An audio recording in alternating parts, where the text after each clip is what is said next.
the corner line or the construction line with a 2-inch allowance on the upper left corner of your Manila paper, then label it corner A. Alright, the next is the letter B. From corner A, measure 4.5 inch downward, then label it as the B. Then next is the letter C. So from letter A, measure your sleeve length, then label it as C.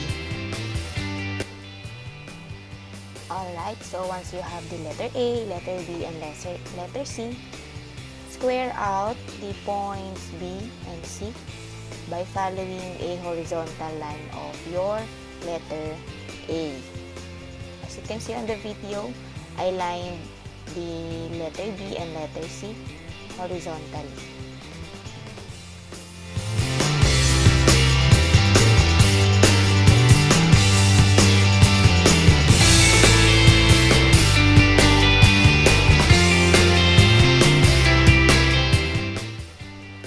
Alright, the next step would be for point D.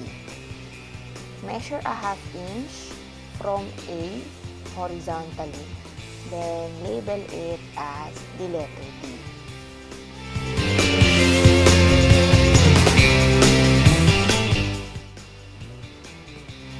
Then the next step is for your sleeve circumference. Measure your sleeve circumference from point B to point E.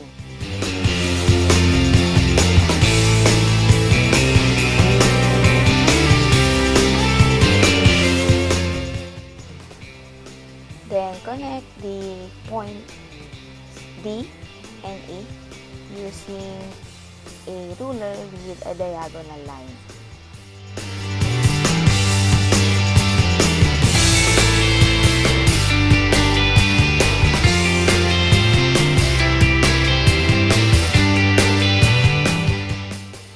Once you have a diagonal line, find the center of D and E to then create it as point F.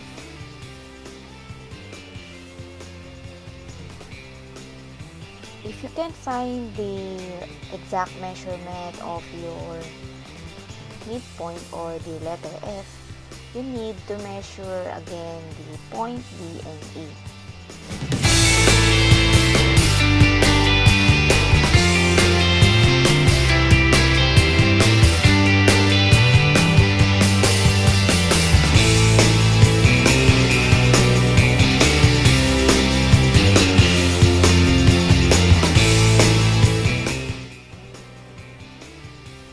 Alright, so for the line D to E, once again, find the midpoint of D and F to create the letter G.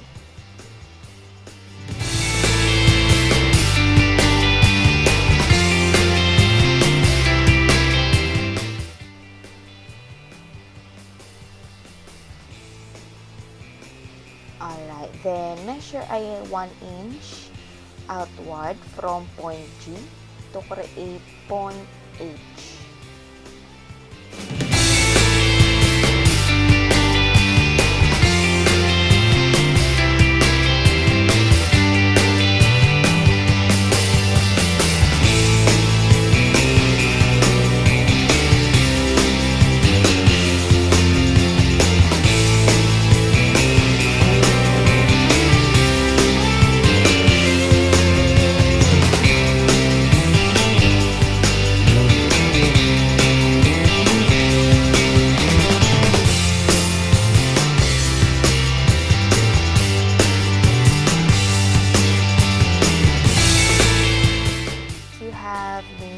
Point of H, you need also to find the middle point or the midpoint of F and E.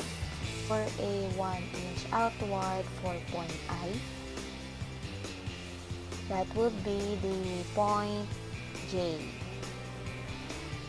Then shape the armhole by following all the points from letter A, D, H, F, J, and E with the curve line or using the French curve, or if you don't have any, you may use a different curving materials.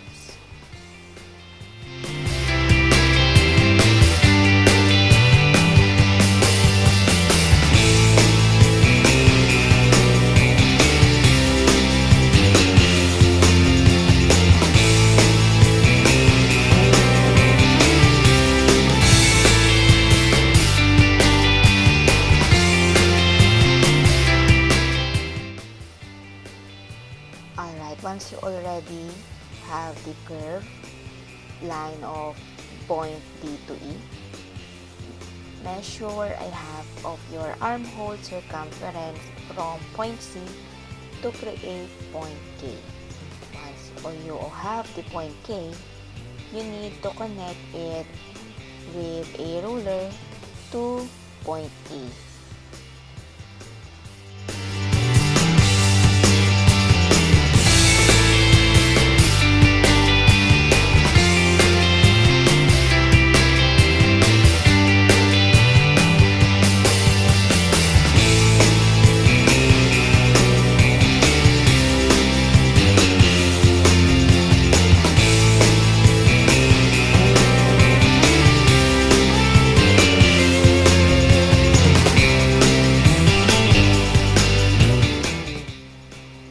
That will be the front of your sleeve pattern. For the back pattern, you need to measure the 5/8 inch or the line before the 1 inch of your tape measure for points D, H, F, J, E, and K.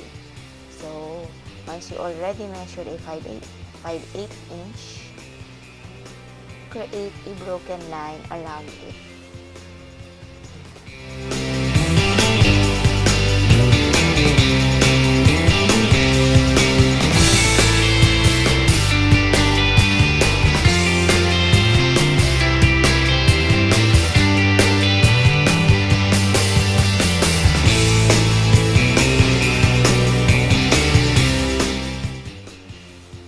Alright, so for downward, or for the line C, you need to have an allowance or the measurement of 1 1/2 inch using a broken line.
And that's it.